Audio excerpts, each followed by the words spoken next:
Everyone, Assalamu alaikum. Welcome, my dear lovely dear Master House trying to fall. I am Mukhtar Hussain, English Muhammad Ali Academy. সবাইকে স্বাগতম শুভেচ্ছা এবং অনেক অনেক ভালোবাসা জানিয়ে তোমাদের জন্য অত্যন্ত ইম্পর্টেন্ট এবং ফ্যান্টাস্টিক টপিকস নিয়ে আলোচনা করব। সেই বিষয়টি কি? সেটি হচ্ছে বন্ধুরা প্রিপোজিশন।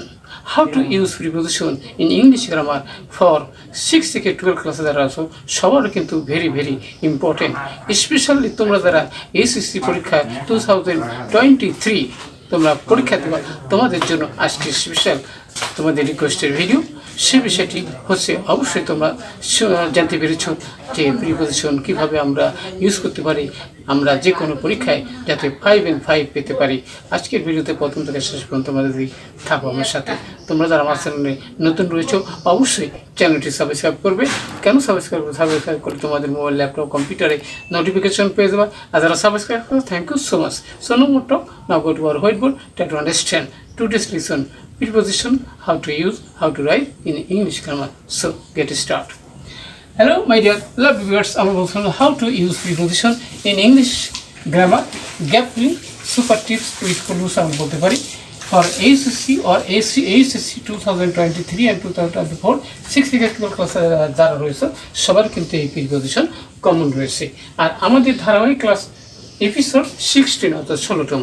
তাহলে এখানে আমাদের প্রিপোজিশন কীভাবে আমরা ইউজ করব অবশ্যই প্রথম থেকে শেষ পর্যন্ত অবশ্যই আমরা থাকব এবং আমরা যে কোনো পরীক্ষায় যাতে আমরা 5 in 5 অর্থাৎ 5-এর মধ্যে 5ই পাবো, অর্থাৎ আমরা আশা করি তাতে GPA 5 পাই, যে কোনো আমরা অ্যাডমিশন টেস্টে যাতে আমরা সুপার পজিশন লাভ করতে পারি। তাহলে আমরা এবারে প্রথমে দেখতে পাচ্ছি বন্ধুরা, সেটা কি? সেটা হচ্ছে a teacher is an architect dash a nation. তাহলে অফ এ নেশন মানে একটা জাতির রয়ের বোঝায়, তাহলে আমরা সেখানে আমরা কী ব্যবহার করতে পারি? অফ ব্যবহার করতে পারি। তাহলে অফ এ নেশন একটা জাতির। নেক্সট আবার বলতে কি?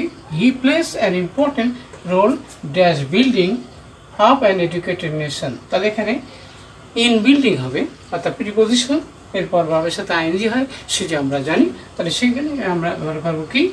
ইন। ওকে, তাহলে আমরা ইন ব্যবহার করলো। ওকে, নেক্সট আবার বন্ধুরা কি? যে কি? হি ডিসপেল দ্য ডার্কনেস, কি? অন্ধকার, অফ ইগনোরেন্স মানে অজ্ঞতার অন্ধকার দূর করে। তাহলে আমরা এখানে লাগবো কি? অফ ইগনোরেন্স, এখানে দি লট অফ এ নেশন একটা জাতির ভাগ্য থেকে। তাহলে এখানে আমরা লিখবো কি? এখানে ফ্রম মানে কি? হতে। তাহলে একটা জাতির ভাগ্য থেকে অজ্ঞতা কি অন্ধকার দূর করে একজন টিচার। তারপর he has to suit his act, সে তার কি অ্যাকর্ডিং টু হয়। তাহলে আমরা জানি কি?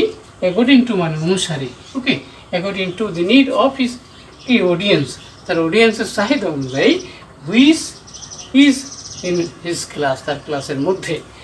হি ইজ এ ক্লিয়ার স্পিকার, সে স্পষ্ট কণ্ঠস্বর ভাষী। এবারে কি? উইথে আমরা লাগবো কি? উইথ মানে কি? সাথে with a good strong and clear voice which is under control হবে। তাহলে আন্ডার এনে আমরা লাগবো কি? আন্ডার, তার আন্ডার হিজ কন্ট্রোল, তার নিয়ন্ত্রণে থাকে। He does not sweet motionless ever before his class. তাহলে আমরা লাগবো কি? Before his class. এভরিডে প্রতিদিন কী করে? যে he has something valuable with him, তার সাথে থাকে। তাহলে উইথ মানে কি? সাথে আমরা লাগবো উইথ হিম, তার সাথে থাকে। এ গুড টিচার মানে একজন ভালো টিচার কি হচ্ছে? নেভার হাঙ্কার্স আফটার মানি, টাকা পয়সার লোভ করে না। হাঙ্কার আপনার, এটাও কিন্তু আমরা জানি কি? অ্যাপ্রোপ্রিয়েট প্রিপোজিশন, কোনো কিছু লোভ করা। আশা করি আজকের ভিডিও থেকে তোমরা জানতে পারলে সেটা কি? How to use preposition in English grammar, যেটি অত্যন্ত ইম্পর্টেন্ট। আশা করি তোমাদের ফাইনাল এক্সাম দেওয়া তোমার পরীক্ষায় অবশ্যই 5 in 5 পাবা 100% কনফার্ম। আর ভিডিওটি ভালো লাগলে অবশ্যই লাইক শেয়ার করবে। আর কী বিষয়ে ভিডিও সব দ্রুত কমেন্টস করে জানিয়ে দাও। সবার সুন্দর এবং সাকসেসফুল জীবন কামনা করে এখানেই বিদায় নিচ্ছি। আল্লাহ হাফেজ।